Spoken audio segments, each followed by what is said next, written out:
Welcome to talking about movies and stuff. This is episode 3. I'm Alex Light with Sparky 3. Hopefully you're having an incredible day. Whatever day you are listening or perhaps watching this podcast over YouTube channel, youtube.com/Sparky3. Back once again with another episode. We did not get one out in November. My goal was usually once a month, but failed at that. Just got busy, had shit going on. But we got actually multiple episodes coming out here soon. John and I here are about to record a couple back-to-back. I'm going to record one sometime soon about Tick, Tick, Boom. And then we've got SpiderMan coming out here in the near future. If you could, like the video, subscribe to the channel, be a friend, tell a friend that you're watching or listening. We definitely appreciate that. And like I said, I do have John here over at Discord. John, how are you doing today, my friend? Doing pretty good today, yeah. We didn't, like you said, we didn't manage to get anything out for November, but I don't know if we were really watching much in November. Not really. Well, see, the funny thing is, me and you had plans to go see that Rocky director's cut. I totally forgot about it till the day of. Which made me so mad because it was that one day only, and like I completely forgot about it until that day, and I saw someone post about it where it's just like, oh yeah, like normally a director's cut only changes a few things, whatever, and it, whatever. Like no, apparently this director's cut literally made it feel almost like a different movie, and it's still fantastic. And I'm like, God damn it, that makes me mad that I forgot about it. Yeah, because you had mentioned it to me, and then it was completely out of my memory until after it happened. Yeah, exactly. And we didn't end up going to see Eternals. We'll see. I'll see that eventually. I don't know when. I want to see it. I just haven't got around to going and seeing it. It'll come out on Disney Plus eventually. Yeah, I'll probably just watch it there, honestly. But like I said, I did watch Tick, Tick, Boom, though, on Netflix. Really enjoyed that film. I highly recommend it. I'm looking forward to talking about it. And I may also do a episode on, I think it's called The Devil Inside All of Us or whatever, another Netflix movie starring Tom Holland. It's got like Sebastian Stan, Robert Pattinson in it as well. I did not like that movie, so I may make an episode and kind of dog it a little bit. But I don't, at the same time, I don't know if I'm the right person to critique that movie. I may be too small-brained for that movie. I don't know. I just felt like the movie, it didn't really have a purpose in the plot. But anyway, that is not the purpose for today's episode. Episode 3, we're going to be talking about the first 3 episodes of Hawkeye on Disney Plus. I've watched all 3. John's watched 2, and we're also going to start off by talking about the news recently. Honestly, pretty big news because it's one of those things where it's like you would naturally assume this is what's going to happen, but at the same time, with all of the all of the issues, the conversations that this topic has had for years, it's just like you would assume it's going to happen, but at the same time, is it though? We don't know. But the news, of course, was Amy Pascal of Sony coming out and confirming that there is another trilogy of Spider-Man in the works with Tom Holland, and it will still be part of the MCU. That's massive. That is massive news. Again, like I said, we saw what happened. I think it was it before Far From Home came out, where it like kind of confirmed that Far From Home was going to be the last one, and they split ways with, and then was that before Far From Home? Yes. Okay. Because it was only probably like 3 or 4 months that they split off, I think. Yeah, well, it was very much the news broke, and then it kind of felt like the next day everything was fixed. But realistically, it took a little bit of time. Yeah, it took it only took like about 3 or 4 months, I think. Because I remember when it happened was around D23 and the news started breaking, and Tom was there for D23, and he came out later and said, he's just like, yeah, I was there because, we were still kind of on good terms, and then it happened while I was there. So it's just like everyone's off doing their thing, taking photos, and I can't join. So it's like, that kind of sucks.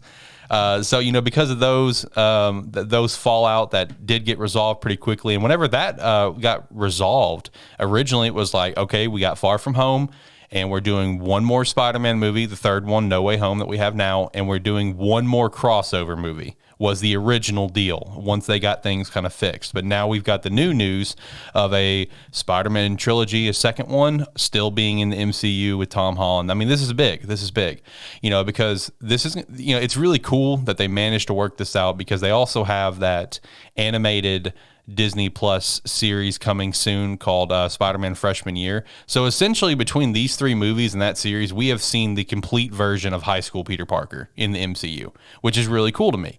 So now going into this new trilogy, I would naturally assume we are going to a college Peter Parker, kind of what we've already seen a little bit with like the original series and the Andrew Garfield series. But with this news, like John, what are some of your immediate thoughts on what could potentially come out of this trilogy? Because like a couple things that I was thinking about.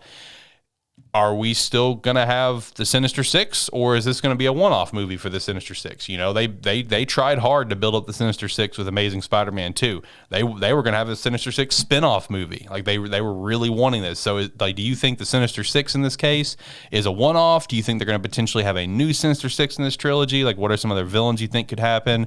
You know, what do you think are some possibilities for this new trilogy? I got lots of thoughts on it. I think that most every villain that's going to show up in this new movie, or like in this third movie, is going to be here purely for the third movie. Now that I agree with. It's like, I think it's like they were kind of saying, well, we hope there's going to be more, but for this to be the end of the trilogy, we're going to go big with it. We're going to try to do as many characters as we can for right now. And for anything future, we'll come up with something else. We'll find some new villains and go from there. Right. But yeah, as far as this one goes, I think they were hopeful of a new trilogy to come afterwards, or at least one or two more movies, and kind of threw everything they had at this one in case it was the end. Mm-hmm. So it'll be interesting to see where they kind of go with it, because at least in the two movies we've had so far, it hasn't been too crazy. I mean, they've been good movies, but it wasn't anything extraordinary villain-wise. Well, Vulture was super cool. Michael Keaton did a great job there, but I know what you mean. Yeah, I mean, the villains were cool. They were very well played, but they weren't anything crazy. At the end of the day, Vulture's a normal guy, mechanical wings, and Mysterio's a normal guy too. Yeah. Mysterio's a normal guy who had some holograms and that. So I mean, it'll be interesting to see this movie with all of the crazy shit going on, and then maybe we'll get something a little more extraordinary with the next trilogy. Right.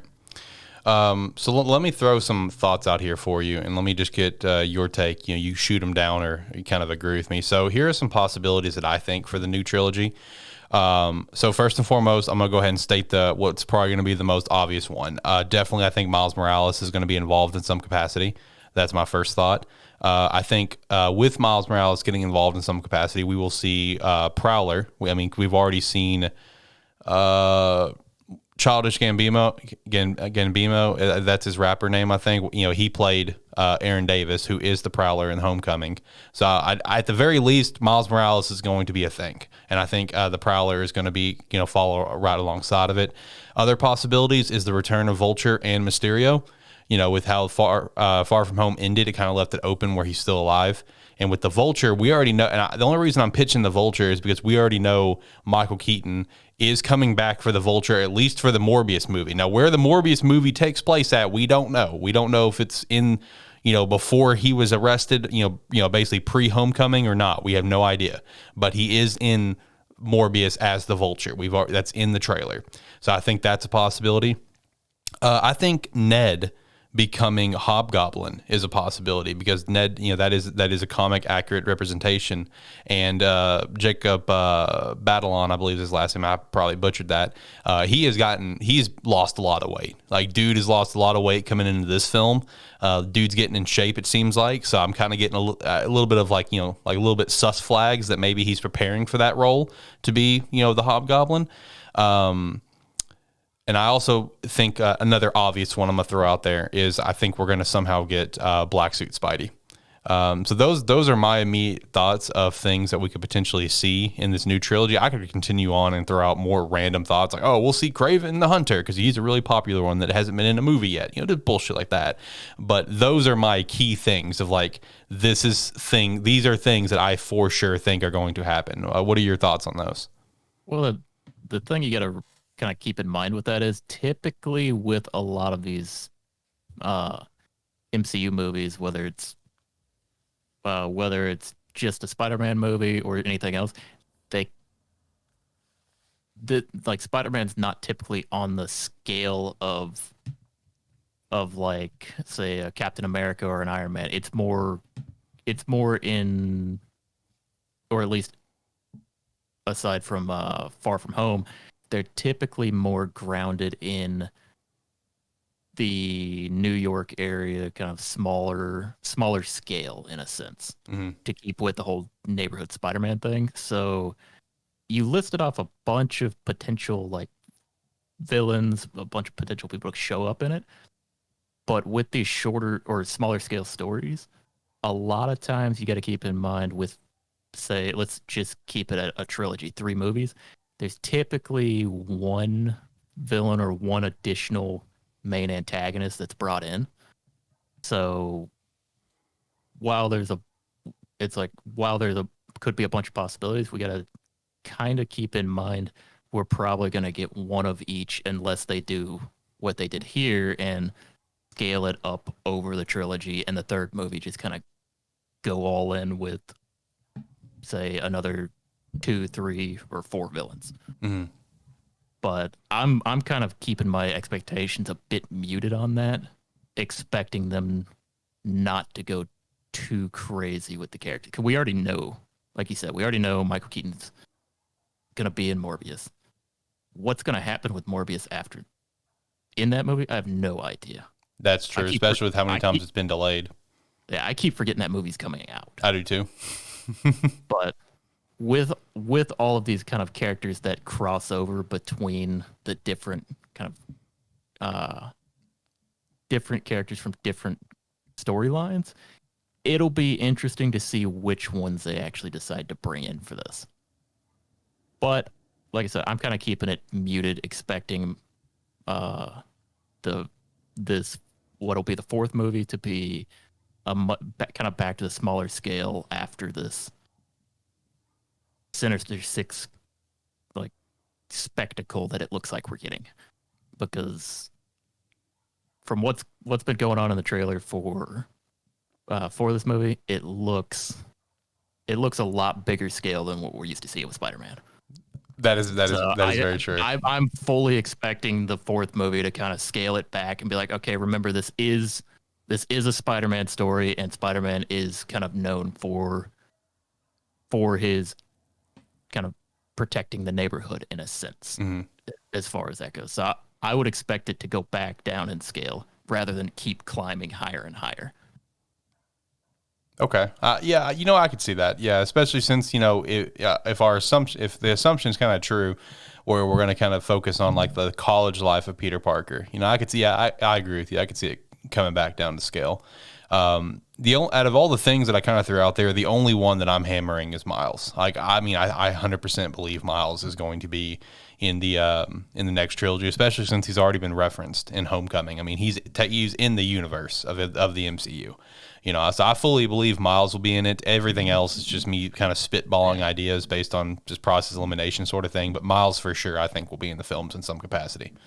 Yeah, if anything, I would say, or if he shows up, I would say it's probably kind of like what they did with MJ and end of the first movie in the new trilogy, kind of have him show up, and then the next movie over the time become more and more of a character. I agree with that. By the end of the second movie, there he is. Yeah, I agree to that. That's probably, I would say, the 4th movie. Yeah, kind of maybe introduce him, plug him a little bit at the end, whatever, and then the 5th movie a little bit more of a prominent role, and then going into the 6th movie have a very prominent role alongside Peter. I agree with you. I think that's probably what they're going to do. I would say if they bring him in, that's probably the fashion they're going to do it, because otherwise you're just kind of sandwiching him in there with no build up to it. Right. Okay. Yeah, I agree to that. And with how they love their build up to stuff like that, so that's probably the route they'll take, which is exciting. I mean, no matter whatever they do, I'm pretty excited for it. I'm glad that it's still part of the MCU, because that does open up more possibilities for this Spider-Man to just continue to be in these crossover films that are set to come out at some point, whatever the next crossover film is. The new Avengers, the young Avengers, whatever they're going to do, I don't know. So I mean, it's at least cool to still see him involved in, at least in that capacity.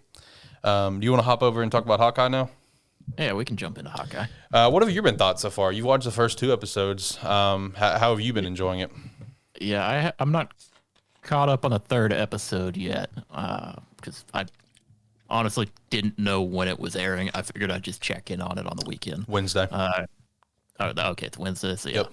I'll try to keep on top of it from here out.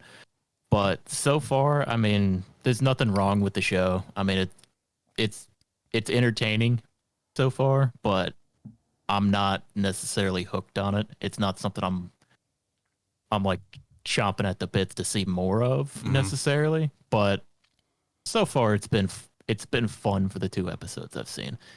It is nice to see some of these smaller, smaller scale stories happening.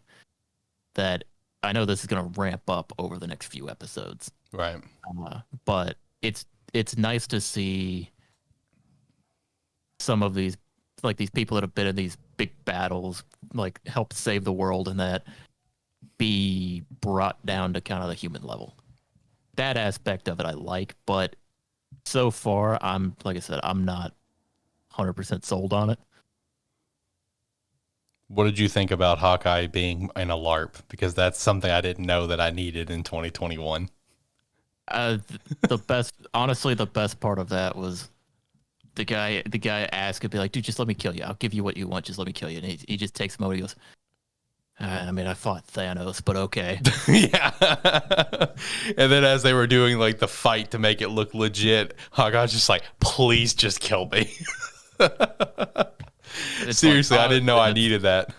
Yeah, that's been one of the better moments of the show for me. But yeah, like I said, it's not necessarily my cup of tea, but I'm gonna keep watching it. Maybe it'll latch on to me in the next episode or two. One thing I really appreciate about this episode is not only, bringing down, like what you said, this hero that helps save Earth, that helps save the universe, essentially, bringing him down to like these smaller story levels that are more confined. I love that aspect about it because, I mean, Hawkeye is one of the OGs. Like it's not like Wanda and Vision, which came in later. This is one of the OGs, one of the founding members. This dude has been in the MCU since Thor, so like it's cool to see him kind of take that step back where he's like, he really is trying to live his life, man, and he's trying to get out of the game basically. But another thing that I like about it is I like how, because this is something that everyone's always complained about when it came to the Hawkeye character in the MCU, is that they're finally now addressing one of Hawkeye's most notable traits, which is he's deaf.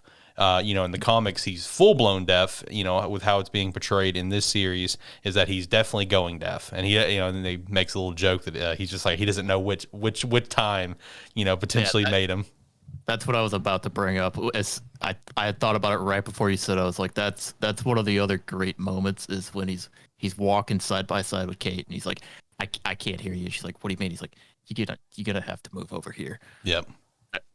She's like, oh, what caused it? And then it's just a flashback of multiple bombs going things off, jumping through buildings and shit like that. It's like, okay, yeah, that's a good moment to realize, oh, this does wear on the characters, and they are showing it in an interesting way.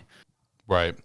And I will say episode 3, you haven't seen it yet. Episode 3 was definitely the best episode so ffar, not only because of the great action that the episode has, but just the great interactions between Kate and Clint.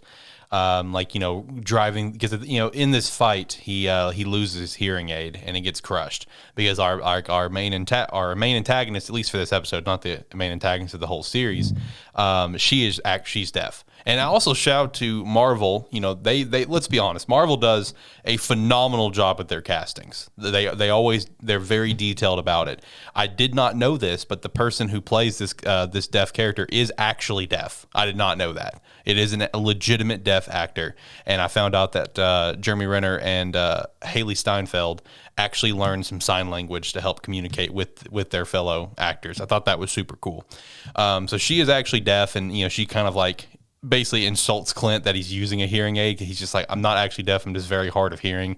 And in the process of the fight, he gets his hearing aid crushed. So, and he is, he says he's just hard of hearing, but you get to hear it from his point of view where, like the audio for everything happening kind of just goes silent with like a little bit of a ringing and just a muffle of what someone's saying where he can barely make it out.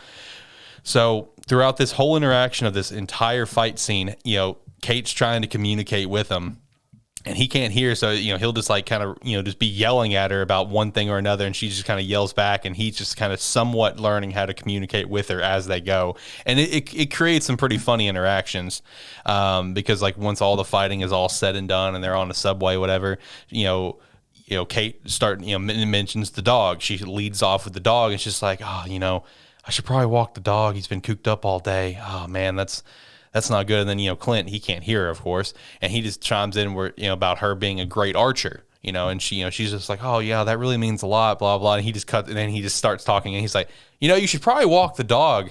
He's been cooped up all day, so it's probably not good for him. And she's just sitting there. She's like, yeah.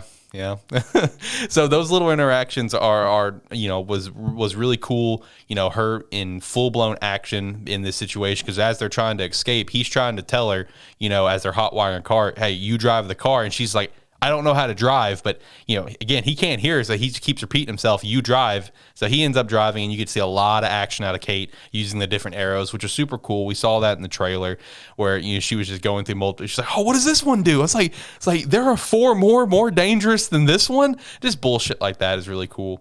But there was this one scene in particular that fucking shattered me when it came to Clint with how he is being deaf. So they're back at her aunt's apartment. He still doesn't have his hearing aid fixed yet.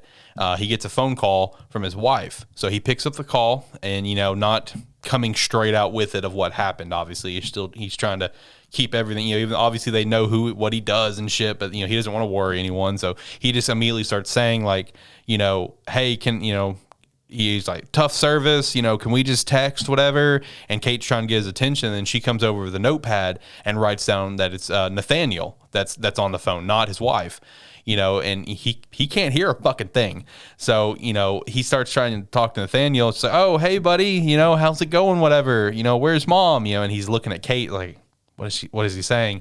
And apparently Nathaniel was just bored, just wanted to call him. So, Hawkeye's just trying to like talk to him, whatever. And, she's just relaying everything via notepad. And, via notepad, she writes that, are you going to be home for Christmas? And he's just like, for movie night, whatever. She's like, I'm going to try, I'm doing my best, got a lot of stuff going on and stuff. And, then, he's still just talking. It's just like, I love you, blah, blah. Again, he can't hear Nathaniel. And Kate writes down what Nathaniel says that, Nathaniel, says that it's okay if you can't come home. Clint just starts telling him that he loves him again. And then like, this whole interaction is heartbreaking. But what further just put the nail in the coffin was, again, he's just putting on this act right now for his son. But, the fact that, part of this act for his son, Clint says, it's great to hear your voice. And I'm just like, bro, this is heartbreaking. This whole interaction is just absolutely just devastating. But one thing that I am looking forward to as well with the remaining of this series is that I'm assuming probably in the next episode, you're going to get to see Black Widow's sister as well, based on how the ending of Black Widow went. So that's another thing that I'm looking forward to with how this episode ended. It did end with what's his fuck, Kate's mom's fiance. They're in his apartment right now. And he holds Ronin's sword to Clint's throat, and that's how the episode ends. But man, that one scene though, that 5-minute scene, fucking destroyed me. Yeah, it definitely sounds like they're going for a much more like humanizing series for this time, which can appreciate. We haven't really got much of that. True. And definitely sounds like as it's going, it's definitely ramping up while trying to keep us grounded. Right. That's probably the best way to put it, honestly. But I'll here probably this weekend I'll end up checking out the 3rd episode and then try to actually keep up to date with it from here out. Yeah, here in a couple of weeks. I mean, it's only 6 episodes, so here in a few weeks, you and I may get back together and do an episode talking about episodes 4 to 6. Just doing it in one episode. I don't see a point of us doing it every week, obviously. Yeah. Especially since we have a lot of other things on our slate, like the Lighthearted Game Awards that we are live streaming at youtube.com/Sparky3 on December 9th. So make sure to tune in. We'll probably go live at about 6:30 Central Standard Time. So get excited for that. But overall, how are you feeling towards, Hawkeye through 2 episodes as like a rating? Like, what would you rate it through 2 episodes in? How would you compare it to the other 4? I say 4, I'm leaving off What If. I personally have not checked out What If. I know What If is technically canon, but let's just take that one out of the equation. Let's just focus on the main other ones that's come out. How would you compare this one to the others so far?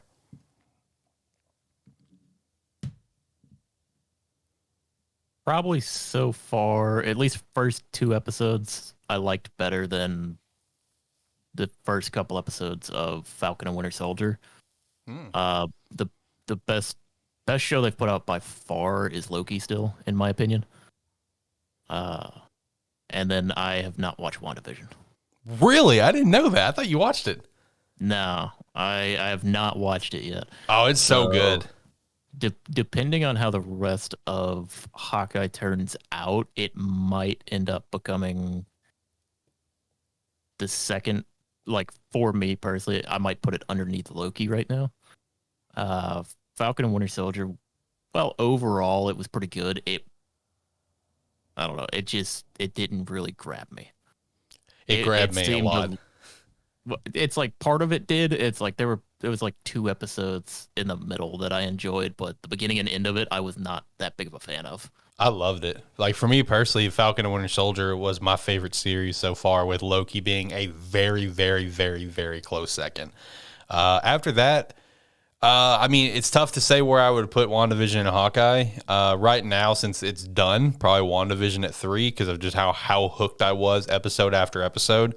And Hawkeye being last, but me putting Hawkeye last is no insult to the series so far. I think it's a very good series. I mean, 3 episodes in for me, I mean, I'd probably give it an 8 out of 10, 7 out of 10, 8's probably being a little generous right now, but just because of a couple bits that I thought was done really well with the LARPing and that phone call scene and stuff like that, and the action I thought was done well. But I mean, the bottom line, even if it would be the worst one they've done so far, it's not a bad show. Yeah, so it's like, so far I'm 2 episodes in. While not the greatest 2 episodes in the world, in my opinion, I'm still enjoying it for the most part. A little slow in sections, but yeah, for me right now, at least comparing it to the first couple episodes of the previous shows, it's definitely higher up on the list for me. Okay. Well, like I said, here in a couple weeks or so, once the series comes to a close, we'll do another episode and we'll talk about Hawkeye 4 through 6, and maybe whatever else we want to talk about. I don't know. We'll see. But I don't have any other thoughts on the episode so far. What about you? Do you got any other thoughts? You want to go ahead and wrap this one up?